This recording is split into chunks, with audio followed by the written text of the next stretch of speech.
안녕하세요. 이곳은 레돈도 비치 앞입니다.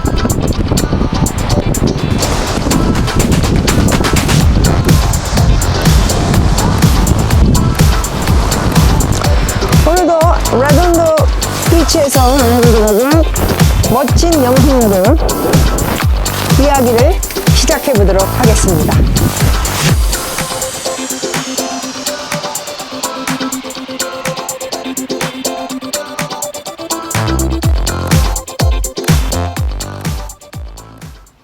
미국 연방준비제도의 기준금리 인상이 시작된 뒤 지난 9월까지 6개월간 세계 주식 채권 시장에서 총 44조 달러가 증발했다고 하네요.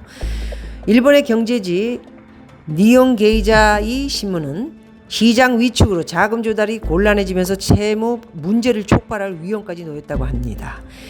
세계 채권 주식의 가치가 급감하고 있고요. 지난 4월에서 9월 총액 44조 달러, 일본 엔화로는 약 6,300조 엔이 소진돼 반기 기준 사상 최대치를 기록했다고 보도하고 있습니다.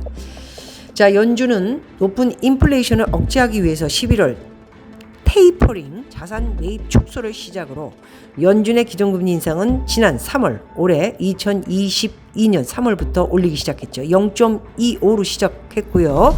그 후에 빅스텝 0.5를 밟은 후에요. 3번에 걸친 자이언트 스텝 0.75를 밟았습니다. 미국의 현행 기준금리는 현재 3.25죠. 이 과정에서 채권 가격은 급락했습니다. 니혼 게이자 신문은 같은 기간으로 설정해 추산한 세계 주식 시가총액은 110조 달러에서 86조 달러로 줄었다고 합니다. 24조 달러나 감소한 셈이죠. 주식 채권을 합산하면 세계 국내 총 생산의 절반에 해당하는 44조 달러가 연준의 금리 인상 국면에서 6개월간 감소했다. 이런 채권 주식 감소폭은 미국의 서브프라임 모르게지 사태 직후 2008년에서 10월, 2009년 3월까지 11조 달러 4배에 해당하는 금액이라고 합니다. 대단합니다. 또 다음 중요한 기사 내용을 하나 보도록 하겠습니다. 미국의 가장 중요한 인플레이션을 잡기 위해서는 주거비가 중요합니다. 사실상 기름, 석유 값은 조금 내려가 있는 상태고요. 전쟁이 확산이 되면 어떻게 될지는 모르겠지만은 제 생각에는 현재는 주거비용 그리고 기름값도 그닥 싸지 않습니다. 제가 3불 라인에서 썼었는데 지금은 6불까지 올라가 있는 현재 상태고요. 기름값도 그렇게 순조롭게 내려오고 있지 않다라는 모습을 보고 있습니다. 자, 중요한 기사 읽어보면서 분석해 보도록 하겠습니다. 주거비 폭등에 발목이 잡힌 연준, 내년 중반까지 임대료 상승. 이 말씀을 드리는 것은 오래전부터 제가 지금 부동산을 이제 렌트를 실험상 놓으려고 하는데요. 이 다운타운 같은 경우에도 2,000 원베드룸이 아주 좋은 위치에 있는 집, 깨끗하고도 괜찮은 집들이 2,700불이었습니다. 그런데 지금은 3,300불에 놓은 집들을 볼 수 있고요. 저 같은 경우에는 3,700까지 놓으려고 하고 있는데 1,000불 이상을 올리는 사태가 지금 벌어질 수밖에 없습니다. 투자 대비 세금이 높습니다. LA가 집 텍스는 1.25고요. 그리고 은행에 대출을 받았다면 지금 엄청난 대출 비용을 써야 되기 때문에 집 주인으로서도 주거 비용의 임대료를 안 올릴 수 없는 실정이다. 이렇게 말씀을 드릴 수밖에 없습니다. 자, 살인적인 주거 비용이 미국 연방준비제도의 물가 대응에 걸림돌로 작용하고 있다는 분석이 나오고 있다. 임대료 폭등은 최근 물가 데이터를 끌어올리는 주 요인으로 지목되고 있고요. 노동자들의 생활비 위기로 키우고 있다. 전문가들은 임대료 상승 영향이 내년까지 지속할 것으로 전망하고 있다. 글쎄요, 내년까지 좀 더 걸리지 않을까, 저는 그렇게 분석을 하고 있습니다. 미국 부동산 업체 리얼터닷컴에 따르면 8월 전국 세입자들의 소득 대비 월세 부담은 26.4%로 나타났다. 이는 지난해 동기 25.7보다 0.7포인트 상승했다고 신문 기사는 나오고 있지만 저부터도 지금 2,700불이었다 3,700불로 렌트를 올릴 수밖에 없는 지금 현 입장으로서는 0.7이 아니죠. 예, 어마어마한 임대 세입자들은 이제 얼른 렌트비를 낼 수밖에 없다 이런 말씀을 드릴 수밖에 없습니다. 현실이 이러니 서로가 힘들더라도 같이 가야 할 수밖에 없는데요. 예, 참 풀어나가기가 쉽지 않다라는 주거비용 어마어마한 지금 살인적인 주거비용이 들고 있다 이렇게 말씀을 드릴 수 있을 것 같습니다. 미 주택 및 도시개발부는 가구 소득 대비 임대료 비율이 30% 이상이면 일상생활에 지장을 줄 수 있다고 봤다. 그러나 플로리다주의 마이애미의 경우 지난달 임대료 중간 값이 2,626달러로 치솟아 세입자들의 소득 대비 임대료 비율은 46.5%까지 높아졌다. 점점 플로리다뿐이 아니고요. 지금 뉴욕 맨하탄 그리고 LA 할 거 없이 엄청난 임대료가 오르고 있습니다. 지역민들의 소득 수준을 고려한 적정 임대료는 1,692달러보다 제가 말씀드린 대로 934달러가 비싸다.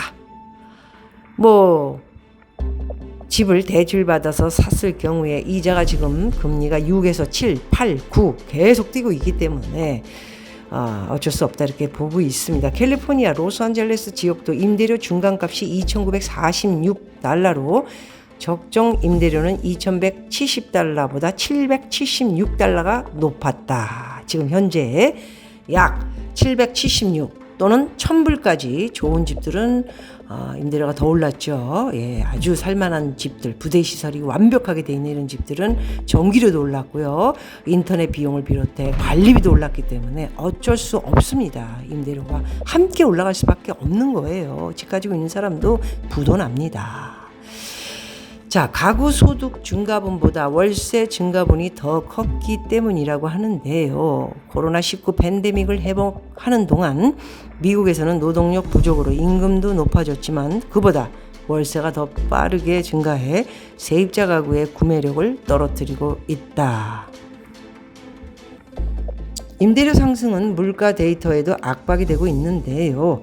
미 상무부 경제분석국이 지난달 30일 발표한 8월 개인 소비 지출은 6.2%로 전문가 예상치를 웃돌았다고 합니다. 변동성이 큰 식품 에너지 부분을 제외한 근원 PCE는 4.9% 전월보다 올랐죠. 에너지 가격은 하락했지만 약간 하락했습니다. 7불까지 올라갔는데 현재 5불 라인에서 하반, 그러니까 5불 2호 곳은 5불 95, 6불 이러다 지금 현재는 6불 95, 6불 50 이렇게 지금 값이 거의 보합이라고 보시면 됩니다. 내리지도 않았어요. 예. 그래서 주택 및 유틸리티, 식품, 그 다음에 의료 서비스 등 다른 항목들이 모두 올랐기 때문에 특히나 임대료 폭등에 따른 주거비 상승은 인플레이션 수치를 끌어올리는 주요 원인으로 지목됐다. 아주 중요한 얘기입니다. 인플레이션 수치는 사람이 먹고 자고 음식을 만들고 그리고 자는 곳 주거비용이 저는 가장 중요하다고 생각합니다. 한국은 그런 주거비용을 많이 넣지 않았기 때문에 인플레이션이 현재 굉장히 낮은 것 같이 낮지는 않지만 6%, 5% 이거 말이 안 됩니다. 사실 주거비용을 넣으면은요 우리나라도 사실 저는 8%, 7%지 않나 그렇게 생각하고 있습니다. 거기다가 우리나라 이제 가스비, 전기료 다 올라갑니다. 두고 보십시오. 엄청난 의료보험 문재인의 문재인 케어로 망쳐놓은 이 의료 비용을 이제 우리 국민에게 떠넘길 것이라 저는 그렇게 보고 있습니다. 큰일 났습니다. 리서치 회사 인플레이션 인사이트 오마 샤리프 대표는요. 주거비용은 지난 3개월간 지속적으로 상승했다고 합니다. 올해 주거비는 인플레이션을 계속 끌어올릴 것이라고 말했고요. 월스트리트저널도 주거비용이 당분간 소비자 물가 상승세를 견인하는 요인이 될 것이다. 여기에는 바로 전기료도 들어가기 때문에 전기료가 80불, 70불 내던 게 지금 150불을 현재 제가 내고 있습니다. 예. 그래서 상당히 인플레이션 잡는다는 것은 힘들다라는 것을 여러분들에게 강조하는 내용 중에 하나라는 것을, 이 주거비용과 가스비, 전기료 이런 것들이, 그리고 우리가 주로 먹는 음식 폭등했습니다. 내리지 않습니다. 내릴 수가 없어요 지금. 그래서 굉장히 힘들다라는 말씀을 드리고요. 임대료 상승은 미국 집값이 폭등하면서 수요층이 임대시장으로 몰렸기 때문이라, 이런 말도 있습니다. 최근에는 미 연준의 고강도 긴축 정책으로 대출금리가 치솟으면서 자금 조달에 압박을 느낀 매매 수요층 상당수도 임대시장으로 들어왔다. 주택 가격이 꺾인 뒤에야 임대료 하락이 시작될 수 있다는 것이다. 저는 주택 시장이 꺾여도 임대료 하락은 쉽지 않다, 그렇게 분석을 해보겠습니다. 최근 미국에서는 주택 경기가 하락하고 주택들이 조금 하락은 했습니다. 그래서 임대료 상승 추세도 일부 둔화한 데이터가 등장하고 있다, 이런 이야기를 하는데 다 거짓 보도라고 보시면 되고요. 전문가 사이에서는 유의미한 임대료 하락이 당장 시작되기가 어려울 것이라는 내용도 나오고 있습니다. 내용이 나오는 것보다는 임대료는 내리기는 쉽지 않다라는 말씀을 먼저 드리고요. 저희가 지금 실제로 실사 경험을 하고 있는 입장으로서 엄청난 임대료를 올릴 수밖에 없다라는 말씀 또 한번 드릴 수 있는데요. 그렇기 때문에 임대료는 내리기 어렵고요. 전기료 또한 80불, 70불 내던 걸 지금 150불씩 내고 있다는 말씀을 드릴 수밖에 없습니다. 미 부동산 전문업체 점퍼에 따르면 뉴욕시에서 지난 9월 침실 하나짜리 주택의 월세 중간값은 전월보다 $10 오른 $3,950로 집계됐다고 합니다. $3,950. 원화로 얼마입니까 지금? 어마어마한 돈입니다. 500만 원 조금 안 되네요. 방 2개짜리 주택도 $4,410로 $10 증가했다. 캘리포니아 샌프란시스코는 원 베드룸 가격이 $3,100. 한 달 전보다는 2% 상승. 투 베드룸 가격은 $4,170. 전월보다 조금씩 올라가고 있다. 뭐 이런 표시를 하고 있지만 위치가 좋고 좀 부촌인 경우에는 원 베드룸이 4,100 또는 4,300불까지 원 베드룸입니다. 투 베드룸 같은 원 베드룸이 4,300불까지 낮다. 예, 실제로 제가 경험을 하고 있는 집들입니다. 그래서 산타모니카, 마리나 딜레이, 페사디나 이런 데는 굉장히 부촌이기 때문에 그런 데는 월세가 구애를 받지 않고 상상 초월할 정도로 들어오려고 대기자들은 많고요. 올려도 들어오겠다 이런 사람들이 지금 뭐 줄을 섰다, 해외 파까지 해서 있다라는 말씀을 솔직하게 드릴 수밖에 없습니다. 댈러스 연은은 전년 대비 임대료 상승률이 내년 5월 8.4%까지 상승할 것으로 예측. 신문 기사에 낸 거가 8.4면요. 그거보다 엄청나게 더 높은 상승률이 있을 거라는 것을 알아야 되는데 현장에 있는 느끼는 내용과는 조금 동떨어진 내용들이 많이 나온다는 것을 여러분 아셔야 될 것 같습니다. 제롬 파월 연준 의장도 최근 주택 매매 시장은 조정 국면에 들어서겠지만 임대 시장에서는 월세 상승세가 당분간 이어질 것이다. 당분간이 아니고 롱텀으로 이어질 것이다. 저는 그렇게 분석하고 싶습니다. 미국의 국책 주택담보금융업체 페니메가 발표한 전국 주택 조사에 따르면 응답자 88%는 주택 임대료가 향후 12개월 동안 개선되지 않을 것이라고 답했습니다. 이게 정답입니다.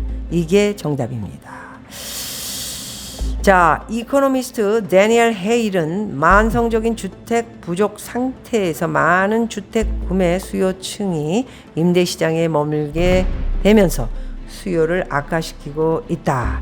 임대료 증가세가 둔화할 것으로 예상하지만 팬데믹 이전 상태로는 돌아가지 않을 수 있다. 이 말에 찬성합니다. 팬데믹 이전 상태로 돌아가지 않을 것이다. 이 말이 맞는 것 같습니다. 임대료는 내년까지 높은 수준을 유지할 것이다. 이렇게 말을 했습니다. 무디스 애널리틱스도 연간 임대료 상승률이 5에서 7%로 예측된다며 연준이 인플레이션을 안정적 수준으로 되돌리려면 향후 6개월간 금리를 인상해야 한다라는 전망이 나왔다고 합니다. 오늘도 편안한 찬입으로 저는 바닷가 레돈도 비치에 왔습니다. 레돈도 비치에서 조금 내려가면 호무사 비치가 되겠고요. 그 밑은 바로 가장 인기가 있는 맨하탄 비치입니다. 바로 그 옆이 제가 살고 있는 마리나 딜레이고요. 옆으로는 베니스 비치가 됩니다. 베니스 비치에 조금 내려가면 바로 산타 모니카고요. 다음 말리부가 되겠습니다. 이번에 모든 곳을 하나하나 여러분들에게 보여드리려고 하고 있습니다. 오늘 내용도 미국의 어려운 인플레이션 잡기 힘들 것이다 라는 내용으로 제가 여러분들에게 기사와 제 이야기를 들려드린 것 같습니다. 가장 중요한 것이 사람이 사는데 주거비용. 주거비용이 내리기는커녕 700불 또는 1000불 이상이 뛰고 있는 미국의 현 실정이고요. 기름값은 지금 현재는 200불을 돌파할 것이다 라는 예언을 했었지만은 저는 그렇게까지 보지 않았었습니다. 그런데 다행스럽게 기름은 조금 잡혀 있는 상태에 있지만 주거비용과 자고 먹고 바로 제가 자동차를 산 차도 프리미엄이 아직도 엄청 많이 붙어 있어서 이런 먹고 자고 타고 하는 입고 이런 것들이 제대로 인플레이션을 잡기가 힘들 것이다 라는 생각을 갖고 있습니다. 올해뿐이 아니고 내년 상반기까지도 굉장히 어려운 미국을 바라볼 것 같고요. 미국이 기침만 해도 전 세계가 우왕좌왕 난리가 날 것인데 우리나라는 얼마나 힘들 건가를 대비하셔야 될 것 같습니다. 자, 오늘 레전드 비치 정말 지금 6시가 다 돼 가고 있습니다. 조금 있으면 해가 떨어질 것 같은데요. 그 시간까지 있을지는 모르겠습니다. LA도 찬바람이 많이 붑니다. 아침, 저녁에는 춥고요. 낮에는 살짝 따뜻한데 그래도 춥다 이런 생각이 듭니다. 모두 건강하시고요. 다음 여러분들에게 멋진 영상으로 다시 만나 뵙도록 하겠습니다. 고맙습니다.